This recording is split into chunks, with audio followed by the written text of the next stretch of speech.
mengajukan alokasi anggaran pilkada, pemilu legislatif, dan pemilu presiden di tahun 2024 totalnya mencapai 119 triliun rupiah. Angka yang nilainya fantastis dan naik berlipat-lipat dibandingkan dengan anggaran pemilu 2019 yang hanya sebesar 25,59 triliun rupiah. Kenaikan anggaran pemilu dan pilkada serentak yang diusulkan jauh dari semangat efisiensi yang menjadi salah satu dasar utamanya digelarnya pemilu serentak di Indonesia. Mengapa pemilu dan pilkada serentak justru membuat tidak efisien? Pemirsa, inilah editorial Media Indonesia edisi hari Sabtu 5 Juni 2021 dengan tema Dana Bengkak Pemilu Serentak. Kami akan mengundang partisipasi Anda melalui telepon interaktif di nomor telepon 021 583 9900. Untuk membahasnya, sudah hadir bersama saya di studio Metro TV ada anggota Dewan Redaksi Media Group Eko Ramawanto. Mas Eko, selamat pagi Mas Eko. Selamat pagi. Apa kabar Mas Eko? Baik, alhamdulillah. Mas Eko, sebelum kita berbicara mengenai anggaran pemilu serentak di tahun 2024, kita akan diskusi dulu beberapa informasi utama di Harian Media Indonesia edisi Sabtu 5 Juni 2021. Yang pertama, Mas Eko, ini berkaitan dengan penyelenggaraan haji yang ditunda lagi. Ini jadinya sudah 2 tahun. Betul. Akhirnya pemerintah Indonesia tidak menyelenggarakan haji. Kesedihan dan kemudian kekecewaan pasti bisa dipahami ya Mas Eko ya? Ya pasti, karena 2 tahun ya tertunda. Ini tentu karena pandemi COVID yang belum mereda di Indonesia. Jadi sebetulnya bukan Indonesia saja, Singapura, Brunei Darussalam juga sudah mengeluarkan statement untuk menunda, membatalkan haji tahun ini.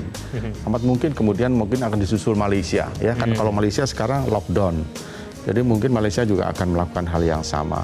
Tentu dalam hal ini prioritas adalah soal kesehatan ya. Kalau kita lihat, kalau kita haji itu kan ribuan orang itu, jutaan nanti ada di sana di Arab Saudi. Tentu kalau tidak menjaga protokol kesehatan yang ketat pasti akan menimbulkan klaster yang baru. Jadi itu mungkin salah satu yang menjadi alasan pemerintah untuk membatalkan jamaah haji tahun ini. Mudah-mudahan tahun depan sudah mulai mereda ya, turun COVID di semua negara sehingga haji akan lancar seperti sedia kala. Karena memang pertanyaannya itu Mas Eko, banyak calon haji yang juga bertanya-tanya, memangnya tahun depan COVID-19 sudah selesai, memangnya sudah pasti bisa diselenggarakan, itu kan menjadi kekhawatiran juga ya Mas Eko ya?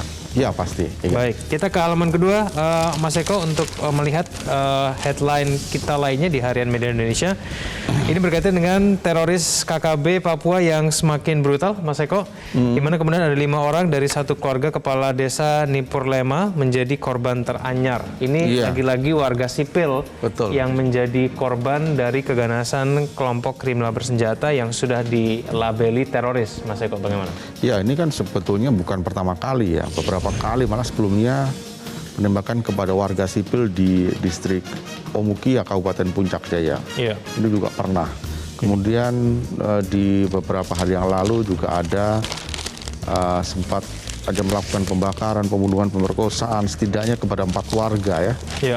Guru, tukang ojek, 1 siswa SMA tewas atas kebiadaban teroris ini. Jadi sekarang yang dilakukan pemerintah tentu terus melakukan pengejaran terhadap mereka. Karena ini sangat meresahkan bukan hanya kepada penduduk sipil ya, tapi juga kepada NKRI secara utuh ya. Karena ini kan tujuannya kan mereka ini kan untuk memisahkan NKRI. Jadi ini tidak ada alasan bagi siapapun termasuk aparat untuk melakukan tindakan tegas kepada mereka. Jadi memang harus diburu dimanapun dia berada kan. Iya, baik. Kita ke informasi selanjutnya, Mas Eko dan juga pemirsa, ini berkaitan dengan penanganan COVID-19, di mana kemudian ada lonjakan kasus COVID-19 di sejumlah daerah, termasuk di Jakarta ya, Mas Eko. Betul. Di mana kemudian sekarang diimbau kembali warga supaya menahan diri untuk keluar rumah. Bagaimana Mas Eko? Apakah bisa warga menahan diri untuk tidak keluar rumah di masa seperti ini, Mas Eko? Ya, sekarang ini kan yang menjadi pertanyaan besar adalah COVID ini kan belum menurun terus, apalagi di DKI. Ya, timbul klaster-klaster baru yang kemudian ini menjadi permasalahan di DKI naik COVID-nya. Ada juga soal mutasi COVID-19 itu dari Afrika Selatan, India, Inggris yang menurut banyak pakar ini sangat lebih berbahaya, lebih ganas lah kira-kira gitu. Jadi tentu imbauan untuk tidak keluar rumah jika memang tidak kepentingan yang mendesak, itu saya kira memang harus dilakukan kepada warga DKI. Karena kalau kita lihat tuh sekarang sudah banyak klaster di DKI ya. Kemarin ada di Semper Jakarta Utara, kemudian di Srengseng Sawah, Bambu Apus, Ciracas dan lain-lain. Ini kan tentu akan menyebabkan klaster-klaster baru yang akan timbul jika masyarakat tidak waspada, kemudian mengabaikan protokol kesehatan, memilih keluar rumah, berkerumun dan lain-lain. Jadi menurut saya tetap saja lebih baik di rumah. Kalau tidak ada kepentingan yang mendesak, tidak perlu lah ke rumah. Kalaupun harus bekerja, tentu harus menjaga protokol kesehatan. Iya. Tidak harus 100% karyawan yang harus masuk, bisa digilir. Nah tentu hal-hal seperti itu harus terus dilakukan agar penurunan COVID di DKI ini semakin menurun ya kan. Ya, karena angka kematiannya juga masih tergolong tinggi ya, betul, Mas Eko betul, ya, di Indonesia ya. Kita ke tema kita pada hari ini, Mas Eko dan juga pemirsa. Dana bengkak pemilu serentak anggaran yang diajukan oleh KPU dan Bawaslu kepada DPR, ini jumlahnya 119 triliun rupiah. Ini angka ini munculnya dari mana, Mas Eko? Sebetulnya kan ini hitung-hitungannya kan 5 tahun nih kan. Jadi mulai 2021, 2002, 2022 sampai 2025. 2025 juga dihitung karena nanti itu kan ada sengketa dan lain-lain kalau memang ada. Nah tentu ini peningkatannya sangat luar biasa ya. Kalau 2014 itu kan 15,6 triliun. Kemudian 2019 25,59. Tapi kalau di 2019 itu karena ada pemekaran baru ya kan. Jadi 33 menjadi 34. Kemudian ada KPU dari KPU kabupaten kota itu menjadi 17 tambah 17. Nah itu tentu pembengkakan anggaran. Nah tahun ini kemudian juga ada pembengkakan karena apa? Karena pilkada di 2022 dan 2023 tidak ada. Kemudian digeser ke 2024. Nah itu tentu konsekuensinya adalah penambahan anggaran. Ya kan? Nah, tapi ini belum final. Jadi nanti ketika ada konsinyering selanjutnya antara KPU, Bawaslu, DPR, dan Kemendagri tentu dengan Kemenkyu untuk menentukan anggaran itu sampai seberapa. Jadi 86, sekian itu kalau untuk pemilu dan pilkada itu belum final. Bisa jadi nanti turun atau mungkin pas seperti itu. Jadi kita tunggu konsinyering selanjutnya antara Komisi 2 ya.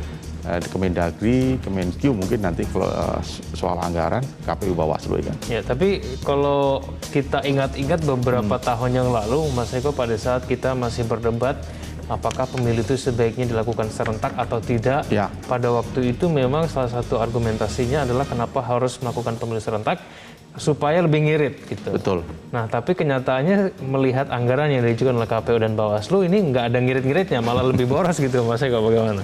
Ya, ini kan yang menjadi pertanyaan banyak orang. Jadi kemarin menyusun anggaran itu dalam situasi pandemi ya kan. Jadi anggaran ini sekali lagi belum final, pasti akan dikutak-kutik lagi oleh Kemendagri. Jadi memang semangatnya dalam melakukan pemilu maupun pilkada serentak itu adalah mengurangi anggaran. Tapi yang menjadi catatan karena 2022 dan 2003 kada pilkada digeser itu menjadi anggarannya lebih mahal. Karena dialihkan ke sana. Nah itu hal-hal yang menjadi catatan kita. Kemudian saya kira yang soal teknologi ya, teknologi yang akan dilakukan oleh KPU ini kan memang akan mahal ini, berbiaya mahal. Nah itu hal-hal yang seperti itu kalau bisa ditekan lah. Ya, ini nanti masih panjang prosesnya. Jadi kalau bisa ditekan anggaran-anggaran yang mungkin bisa dipangkas lebih jauh, saya kira itu perlu. Karena memang di suasana pandemi seperti ini, keuangan negara kan juga sangat terbatas kan. Tentu kita harus memaklumi jika kemudian harus dipangkas. Yang paling penting adalah pemilu di 2024, pilkada, pemilihan legislatif, DPD, dan lain-lain itu bisa berjalan sukses. Oke, baik. Kita akan ikut dulu paket informasi berikut ini, Mas Eko. Pemirsa, inilah editorial Media Indonesia, Dana Bengkak Pemilu Serentak.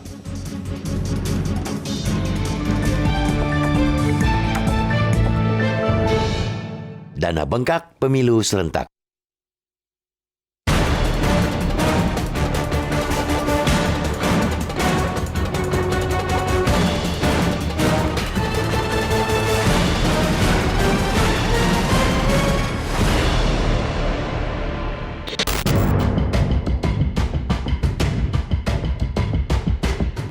demokrasi memang perlu biaya.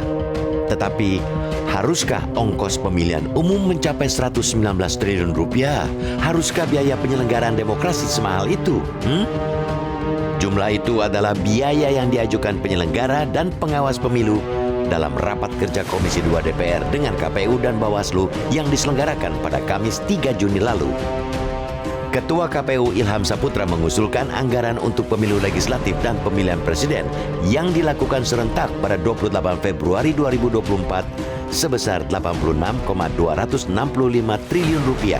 Anggaran itu termasuk membiayai pilkada serentak pada 27 November 2024. Adapun Ketua Bawaslu Aban mengajukan alokasi anggaran pengawasan pemilu legislatif dan pemilu presiden 2024 sebesar 22,755 triliun rupiah dan pengawasan pilkada 2024 sebesar 11 triliun rupiah sehingga totalnya mencapai 33,755 triliun rupiah. Dengan demikian, biaya penyelenggaraan dan pengawasan pemilu legislatif, Pilpres dan Pilkada 2024 mencapai 119 triliun rupiah, angka yang nilainya membuat mulut ternganga-nganga. Ternganga-nganga karena lonjakan biaya pemilu itu begitu besar.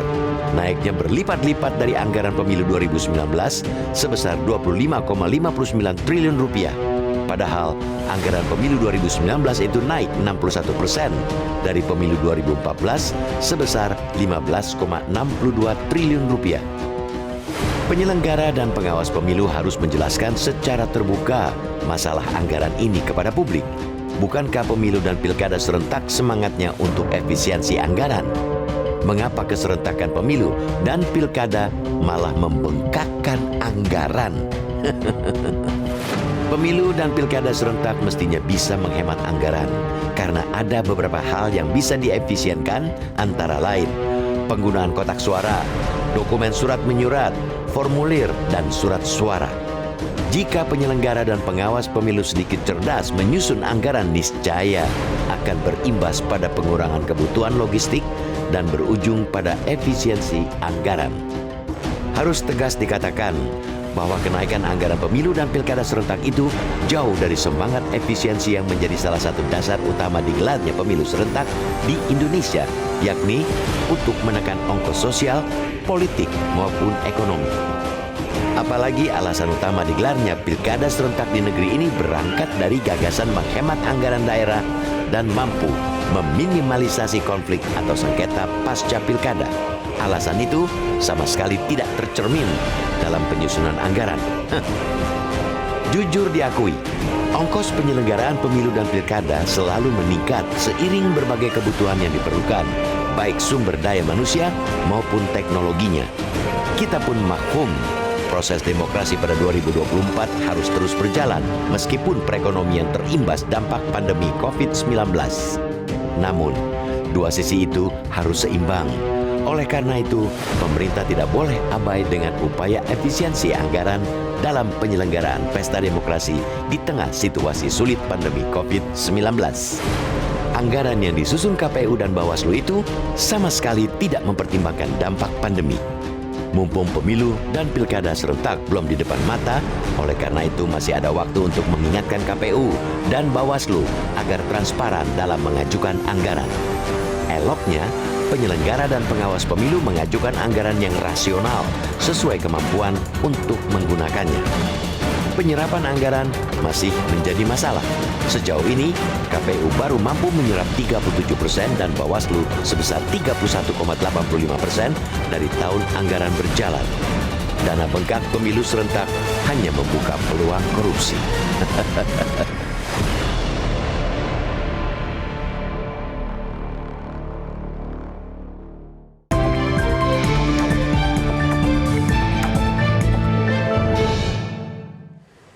Sampaikan pendapat Anda bisa kontak kami di nomor telepon 021 583 9900. Kami akan kembali usai jeda berikut ini.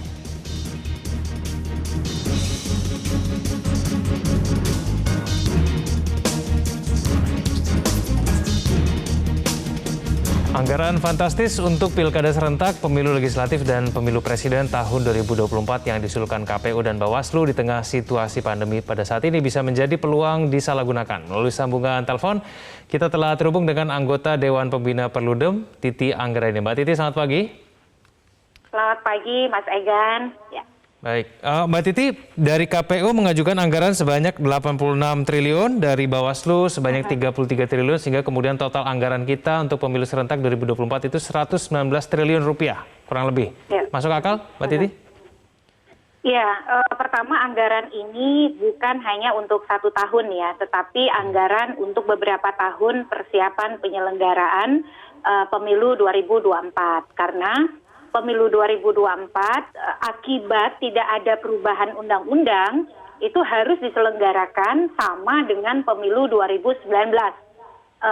Kita tahu ya Mas Egan, pemilu 2019 itu sangat rumit, kompleks, bahkan beban kerjanya sangat berat sehingga membuat beberapa petugas KPPS banyak sekali itu sampai kelelahan dan meninggal dunia.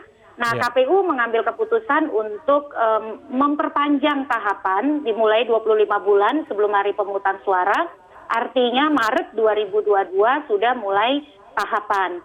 Nah, tadinya kan pemilu serentak ini direncanakan serentak karena bisa mengefisienkan anggaran. Sebab beberapa pekerjaan dilakukan sekaligus begitu. Karena memang pemilu kita 50% lebih anggarannya itu untuk membayar petugas. Nah, dengan menyerentakkan pileg pilpres kan tadi tujuannya untuk mengurangi biaya petugas karena 2 pekerjaan jadi 1, dibayarnya hanya 1 kali. Namun kita tidak menghitung dampaknya, Mas Egan. Apa itu? Kompleksitas, kerumitan, beban kerja yang dalam banyak studi itu menjadi kurang logis dan sesuai dengan beban para petugas di lapangan. Nah, untuk menyiasati itu kan akhirnya KPU berusaha dan juga para penyelenggara memperkenalkan atau mengusulkan bagaimana penyederhanaan dan mengurai kompleksitas ini. Dampaknya adalah justru bertambahnya anggaran sebagai konsekuensi upaya untuk mengurai kompleksitas dan kerumitan kerja akibat menggabungkan load atau beban pekerjaan yang sangat tinggi. Jadi bayangkan mengelola 5 pemilihan sekaligus pada hari yang sama misalnya ya. Jadi upaya untuk mengurangi anggaran honorarium petugas itu tidak terjadi, malah yang kemudian bertambah konsekuensinya pembiayaan terhadap penyelenggaraan yang berupaya mengurai kompleksitas dan kerumitan teknis. Dan ini memang di luar bayangan kita ya, Mas Egan ya. Dan ini ya mau tidak mau harus terjadi usulan-usulan ini akibat undang-undang pemilunya tidak diubah. Akibat pemilunya harus memilih 5 posisi seperti 2019. Meski kita kan taunya ini baru gelondongannya aja ya, Mas Egan ya. Di tengah situasi pandemi dan kondisi keuangan negara, tentu ini sangat besar begitu. Dan saya kira KPU tidak bisa hanya menyebutkan angka sebesar itu, tetapi juga harus menyampaikan rasionalitas mengapa angka itu yang dipilih. Kalau saya tidak salah, mereka mengusulkan anggaran yang cukup besar untuk honorarium petugas KPPS di lapangan. Sementara jumlah TPS kita, kalau di 2019 kan ada 800.000 lebih TPS.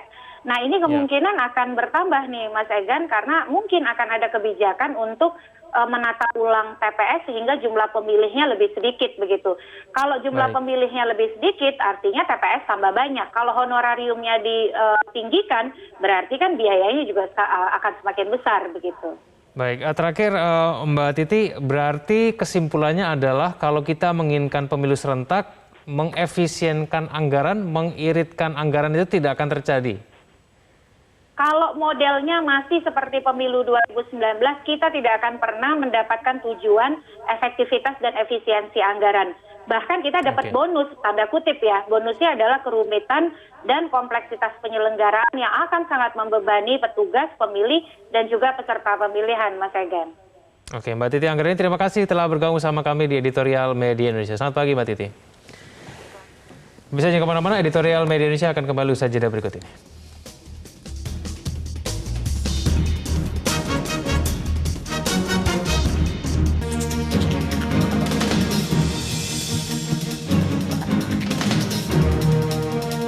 bersama kami di Editorial Media Indonesia. Di segmen ini kita akan mulai menyapa penelpon kita pada pagi hari ini. Yang pertama ada Pak Sukiwi dari Medan, Sumatera Utara. Pak Sukiwi, selamat pagi. Ya, selamat pagi Bung Egan dan Bung Eko. Selamat pagi Metro TV. Selamat pagi. Ya, pertama-tama kita itu sangat prihatin lah dengan kondisi COVID sekarang ini. Kita tahu rakyat semakin susah. Lapangan kerja banyak kurang, orang cari makan tambah susah. Jadi kita tahu juga utang negara kita ini terus bertambah. Baru kita lihat lagi defisit anggaran yang setiap hari kita dengar, ya setiap hari anggaran kita itu defisit. Sehingga pemerintah sekarang Menteri Keuangan ini mencari uang itu dengan menaikkan pajak, dari uang pajak. Sedangkan lapangan kerja investor nggak banyak yang datang. Dari mana uang ini lagi? Baru kita sangat prihatin dengar apa yang ditetapkan oleh KPU untuk pemilihan umum 2024 yang anggarannya begitu bengkak. Ya. Kalau kita pikirkan dengan ratusan triliun ini hanya untuk pemilu, wah itu bisa kasih berapa banyak rakyat kita kalau kita untuk kepentingan rakyat banyak. Kita tahu selama ini pemilu yang dijalankan ini, ya hasil yang didapatkan dari pemimpin-pemimpin yang terpilih ini, kita lihat juga banyak yang hanya korupsi. Ya, bagaimana mengkorupsi uang-uang negara ini, bukan untuk memikirkan kesejahteraan rakyatnya. Rakyat ini prihatin sekarang, rakyat sedih dengan kondisi sekarang ini. Dan kita belum tahu nanti 2024 ini apakah COVID ini udah selesai. Pikirkanlah, prioritaskanlah dulu untuk kesejahteraan rakyatnya, untuk kebutuhan rakyatnya. Jangan terus pejabat-pejabat pemimpin-pemimpin ini macam mana membengkakkan anggaran, habiskan anggaran. Bahaya, ini sangat bahaya untuk kelanjutan negara ini. Terima kasih. Baik, terima kasih Pak Sukiwi. Di belakangnya ada Pak John Vito dari Batam Kepri. Pak John, selamat pagi. Selamat pagi Mas Eko, selamat pagi Mas Egan, Ya, selamat pagi Editorial Media Indonesia. Ya, ini sangat sangat bagus yang di pagi hari ini, yang dibahas pagi hari ini ya. Karena bengkak pemilu serentak. Saya nengok judulnya aja agak merinding juga sih. Dalam keadaan sekarang sampai 119 triliun. Ini pakai nalar sehat, orang yang hitung itu gimana? Contoh kita kali-kalinya gampang aja, Mas Eko. Indonesia ini terdiri dari 516 kabupaten kota kalau nggak salah. Kalau ada pemekaran nanti, kita jumlahkan 520 lah. Provinsi masih tetap. Logika anda itu. Coba anda serahkan aja ke daerah-daerahnya. Paling habis 1 triliun. Satu provinsi itu. Yang besar di daerah Jawa itu paling 2 triliun. Kok sampai segini ketemunya nih, anggarannya nih. Ini betul enggak orang ini? Harus diapa dulu. Dan ditengok lagi keadaan sekarang ini. Memang betul kata penang nomor 1 tadi. Susah di mana-mana mereka. Betul-betul sengsara masyarakat sekarang nih. Kita ada 2 kejutan nih dalam minggu ini. Anggaran pertahanan lagi membengkaknya begitu. Katanya anggaran dipinjam dari luar negeri. Ini kan tidak masuk akal. Coba lah yang betul-betul lah. Betul-betul lah. Syukur alhamdulillah nih media Metro TV ini kan tahu masyarakat mana betul mana tidaknya. Ayo, masih banyak. Baik, terima kasih Pak John. Pak Yunus Luat dari Tanjung Selor, selamat pagi Pak Yunus. Selamat pagi Bung Egan dan Bung Eko yang terhormat beserta seluruh warga masyarakat NKRI tercinta. Pertama, kami sangat-sangat melihat lonjakan rencana anggaran yang diusulkan, mohon maaf, oleh KPU RI maupun oleh Bawaslu RI. Itu luar biasa. Angkanya sangat-sangat fantastis. Untuk rencana pemilu legislatif Pilpres tanggal 28 Februari 2024 itu 86,265 triliun. Kemudian dari Bawaslu mengusul 33,755 triliun. Bukan main besar. Memang kalau kita berharap itu berkualitas. Ini kami berharap supaya dihitung kembali. Karena masih ada banyak keperluan-keperluan untuk pembangunan di setiap daerah. Baik. Mohon maaf kalau saya bicara di Kaltara, mohon izin, kasih waktu dulu. Kita masih mau menata, ini provinsi baru saja dibangun, baru saja mau ikut berdiri. Kalau tidak ada anggaran untuk melaksanakan ini, rakyat Indonesia, bukan rakyat orang lain. Ini dekat dengan Malaysia, kalau kita ke Malaysia bahaya ini. Oleh sebab itu perlu dihitung. Untuk anggaran seperti ini sangat fantastis, padahal kita di tengah pandemi. Kemudian kami berharap supaya betul-betullah KPU RI dan segenap jajaran Bawaslu juga, dia punya penyerapan anggaran yang lalu, mohon izin, baru 37% dari anggaran yang diusulkan. Kemudian Bawaslu baru 31,85%. Baru mengusulkan terima kasih. besar. Pak Yunus, mohon maaf waktu kita terbatas. Langsung ke Pak Iwan dari Jember. Pak Iwan, selamat pagi. Selamat pagi Bang Egan dan selamat pagi Bang Mas Eko. Begini, Pagi, Pak. bahwa kalau pemilu serentak ini dilaksanakan optimal maksimal, dana bengkak itu rasional. Jadi yang jadi masalah sekarang pesta demokrasi ini maksudnya secara serentak, experience is the best teacher kan, pengalaman itu adalah guru yang terbaik. Oleh sebab itu harus ada keseimbangan. Kalau 116 triliun itu biayanya begitu tinggi, dengan kita dalam keadaan pandemi, miskin dan pengangguran sudah membengkak. Nah, untuk itulah kalau itu seimbang antara proses hasil yang namanya pesta demokrasi, ini demokrasi dalam arti substansial, bukan demokrasi dalam arti yang istilahnya itu metode. Apalagi dipolitisir dengan situasi yang berkembang sekarang. Nah, oleh sebab itu maka pertimbangkan bahwa demokrasinya itu benar baik, indah, sehat, normal. Kemudian pendidikan politik bagi rakyatnya itu juga begitu. Kemudian yang ketiga, ingat pengalaman yang lalu lebih dari 700 pelaksana, 700 orang pelaksana dari panitia pemilu ini. Nah ini meninggal. Itu sudah tidak ada warta beritanya itu sudah. Nah, kita belajar dari pengalaman itu. Oleh sebab itulah, maka kalau seimbang antara demokrasi dalam arti substansial, lalu tidak dipolitisir dengan situasi yang berkembang hari ini tentang identitas politik yang maaf saya sebutkan ya, yang disebut dengan radikal, kemudian istilahnya itu ya, hanya memikirkan kehidupan dunia, apalagi kiri itu yang menjalani. Ini yang memberikan warna bentuk pengaruh, dan itu pengaruhnya juga ada pada haji. Saya sebagai penutupnya, ingat bahwasanya umroh haji itu tamunya Allah. Kalau kemudian itu langsung tidak langsung kemudian dihambat, insya Allah Allah akan melaknat kepada orang yang menghambat langsung atau tidak langsung. Terima kasih. Terima kasih Pak Iwan dari Jember.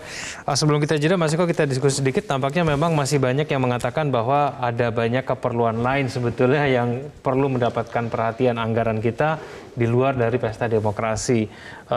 Mungkin bisa dipahami bahwa anggaran 119 triliun itu bukan untuk di tahun 2024 saja, Mas Eko. Ya. Seperti penjelasan Mbak Titi tadi, tapi kemudian tahapannya memang sudah dimulai sejak tahun depan gitu ya, 2022. Betul.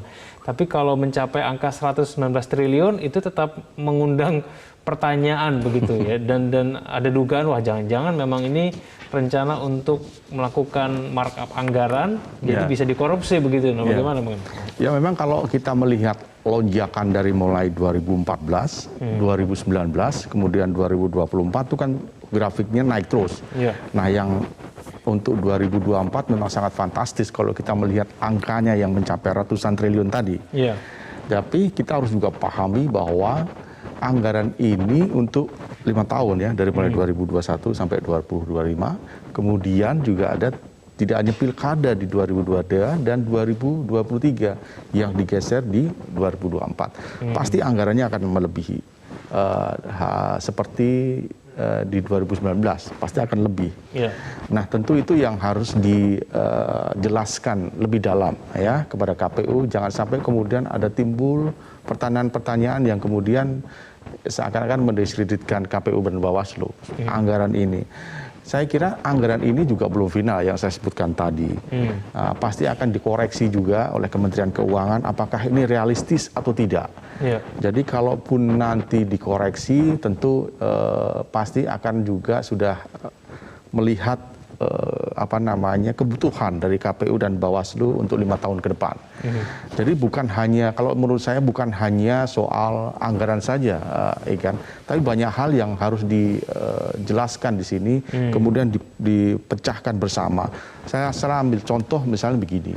Di KPU di beberapa daerah itu banyak yang akan habis masa tugasnya, Egan. Yeah. Nanti di 2023 sampai 2024. Nah, kalau ini anggarannya sampai 5 tahun, kemudian mereka yang habis 2023, 2024, terus bagaimana? Apakah akan direkrut KPUD itu di 2022 atau dimajukan? Ataukah dimundurkan orang-orang ini dipertahankan atau sampai ke 2025? Itu kan belum dibahas itu perlu anggaran juga. Nah, kemudian soal petugas KPPS dan lain-lain. Kita tahu kemarin 2019 kan banyak orang yang meninggal. Itu karena beban kerjanya yang sangat berlebihan. Nah, kemudian ada juga yang masuk rumah sakit itu banyak juga. Nah, tentu di 2024 ini pasti akan banyak juga. Itu sebabnya kemudian KPU Bawaslu memajukan soal tahapan pemilu itu. Jadi sudah mulai nanti tahun depan Maret di 2022. Nah, itu juga tentu butuh anggaran, kan. Tapi memang sekali lagi anggaran yang tertera, anggaran yang diajukan itu memang sangat fantastis, 119. Nah, itu saya kira yang perlu dijabarkan satu persatu, sehingga tidak timbul persepsi yang negatif. Oke, Mas Eko, kita jeda dulu. Pemirsa jangan kemana-mana, editorial Media Indonesia akan kembali usai jeda berikut ini.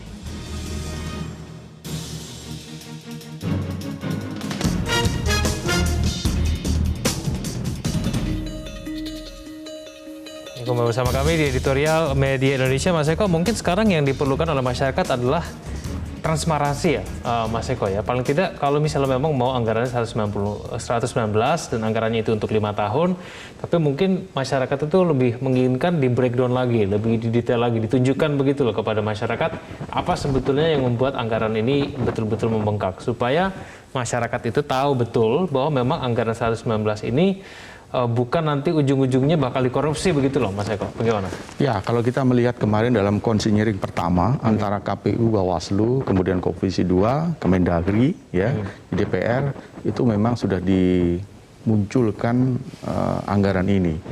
Tapi kan sekali lagi ini belum final. Tentu nanti ketika sudah final, keputusan dari Kemenkyu pasti akan dijabarkan. Ini anggaran ini sekian-sekian untuk tahun 2021 dan seterusnya. Untuk apa saja dan seterusnya.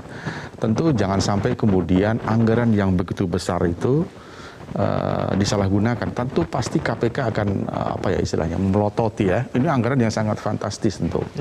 Kalau kita kemarin tahu di tahun lalu kalau tidak salah, komisioner KPU kan juga sudah ada yang kena tangkap tuh, TTKPK kan. Nah, itu kan hal-hal yang seperti itu pasti akan menggoda komisioner KPU untuk melakukan hal-hal yang tidak diinginkan. Mudah-mudahan di 2021 sampai 2024 tidak ada lagi kasus yang menjerat komisioner KPK terkait dengan godaan uang tadi, kan. Jadi memang sangat fantastis kalau kita melihat angkanya. Jadi saya kira kita memang harus menunggu dulu apakah 86 yang diajukan oleh KPU, 33 dari Bawaslu itu sudah fix. Jadi kalau sudah fix, tentu kita harus minta penjelasan juga untuk apa dan seterusnya. Ini penting untuk juga menjaga kredibilitas dari KPU dan Bawaslu.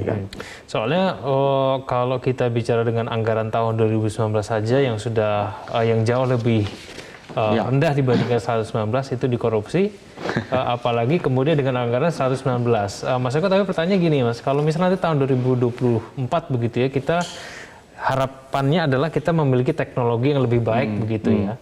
Apakah nanti dengan teknologi itu sudah betul-betul bisa menjamin, Mas Eko, bahwa nanti penyelenggaraan di tahun 2024 itu akan bisa jauh lebih baik, bisa lebih transparan, kemudian orang-orang yang juga menggunakan anggaran itu betul-betul efisien dan efektif menggunakannya, Mas Eko?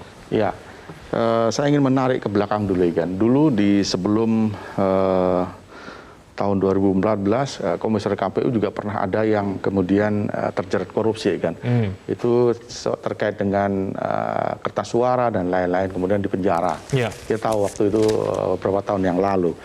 Nah, waktu itu dananya memang tidak sefantastis ini. Dana yang tidak sefantastis ini pun kemudian dikorupsi dengan kong kali kong dengan vendor dan lain-lain. Nah, tentu yang triliunan seperti sekarang ini, ratusan triliun ini, tentu harus dicermati, dipelototi dengan benar. Jangan sampai kemudian disalahgunakan untuk kepentingan pribadi, persorangan dan lain-lain. Pasti ada hal-hal yang akan ada kecurigaan timbul, itu pasti karena dananya sangat fantastis. Nah, tentu ini tugas semua orang, termasuk KPK, kemudian kepolisian, kejaksaan untuk melototi hal ini. Karena pemilu 2024 ini kan pemilu serentak yang pemilihannya lima dengan serentak kan. Ada presiden, ada legislatif, ada DPD, kemudian DPR tingkat provinsi dan kabupaten kota. Jadi itu sangat mepet itu dan anggarannya kalau kita lihat tadi memang sangat besar. Jadi tentu KPU dan Bawaslu harus kerja keras betul. Kemudian jangan sampai kemudian terulang kembali ya seperti yang sebelum-sebelumnya terjerat korupsi. Ya. Tapi tampaknya akan dikabulkan atau enggak nih Mas Eko? Ini kan kalau kondisi sekarang pemerintah juga punya anggaran yang terbatas ya. Paling tiga kita juga pengennya di beberapa tahun ke depan itu anggarannya maksimal untuk pemulihan ekonomi. Nah, ini kemungkinan untuk disetujui 119 triliun mungkin juga tipis begitu ya Mas Eko ya? Ya, kalau kita melihat keuangan negara yang sekarang di tengah pandemi, ya pasti akan ada revisi-revisi yang dilakukan oleh Kementerian Keuangan. Kita lihat nanti ke depan. Tapi yang pasti kalau KPU menjelaskan dengan sangat profesional, detail-detailnya tentu akan dipahami oleh Kementerian Keuangan dan Kemendagri. Tapi kemudian juga harus ada pos-pos yang harus dikurangi, misalkan. Itu saya kira perlu dilakukan untuk menghemat anggaran. Toh sebetulnya tujuan dari pilkada dan pemilu serentak ini kan untuk efisiensi anggaran. Ya kan tujuannya adalah ke sana. Jika kemudian tidak ada efisiensi ya tentu ini menjadi ironi. Karena memang tujuannya seperti itu, Egan. Soalnya tadi Mbak Titi juga bilang kalau kelihatannya efisiensi anggaran itu sulit tercapai, bahkan mungkin nggak akan tercapai begitu, gimana Mas? Ya memang karena kalau kita melihat dari pernyataan Mbak Titi tadi ya memang masuk akal karena memang ini banyak kendala ya 2024 tuh semua berbarengan yang saya sebutkan tadi 5 berbarengan. Kemudian memang 50% kan untuk membayar petugas yang sebutkan tadi, kemudian 2 pekerjaan menjadi satu sekaligus kan gitu, kapasitasnya, beban kerjanya dan lain-lain itu pasti akan lebih berat KPU dan Bawaslu. Nah, kemudian itu yang menjadi kendala adalah itu yang menjadi kendala saya kira. Jadi memang harus pintar-pintar dalam mengelola anggaran nanti KPU dan Bawaslu apapun yang diputuskan oleh Kementerian Keuangan. Baik, Mas Eko, terima kasih telah hadir bersama kami pada pagi hari ini. Selamat pagi Mas Eko. Pemirsa, pemerintah tidak boleh abai dengan upaya efisiensi anggaran dalam penyelenggaraan pesta demokrasi di tengah situasi sulit seperti saat ini. Anggaran yang disusun oleh KPU dan Bawaslu sama sekali tidak mempertimbangkan dampak pandemi COVID-19.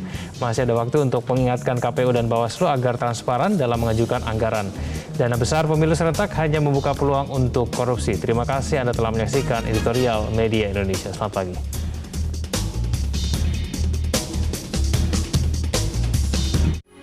Metro TV.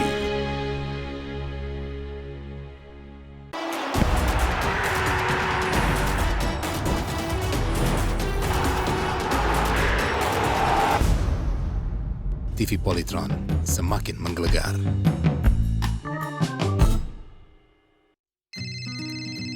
Halo Ger, ada Putri. Halo Nenek. Lucu banget cucu nenek. Oh iya Ger, ibu kirim barang tuh. Tapi jangan lupa jaga jarak. Iya Bu. Paket. Dadah Putri. Dadah Nenek. Paketnya taruh di atas pagar aja ya Pak. Halo Ger. Halo Bu. Loh, kamu mau kemana? Aku mau pergi belanja ke minimarket Bu. Ingat pakai masker. Iya Bu, iya. Nah, gitu. Halo Ger, lagi apa? Aku lagi meeting, Bu. Nanti aku telepon balik ya. Loh, kamu kok di kantor? Aku di rumah kok, Bu. Kan WFH, Bu. Udah waktunya makan siang loh. Tapi ingat pesan ibu, jangan lupa cuci tangan. I love you, Ger. Cie, ayo dong, Ger. Bilang I love you to Iya. I love you too, Bu. Dah.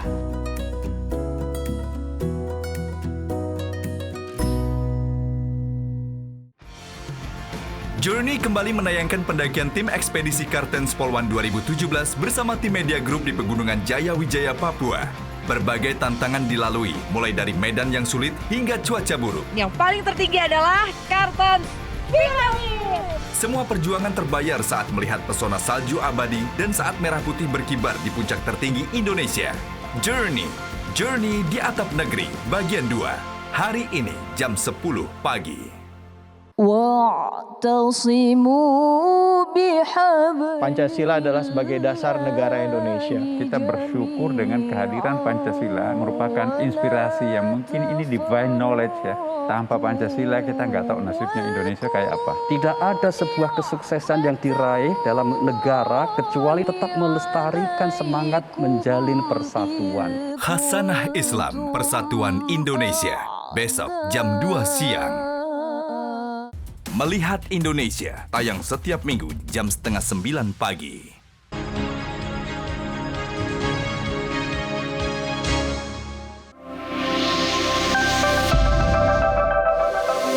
Selamat pagi pemirsa, apa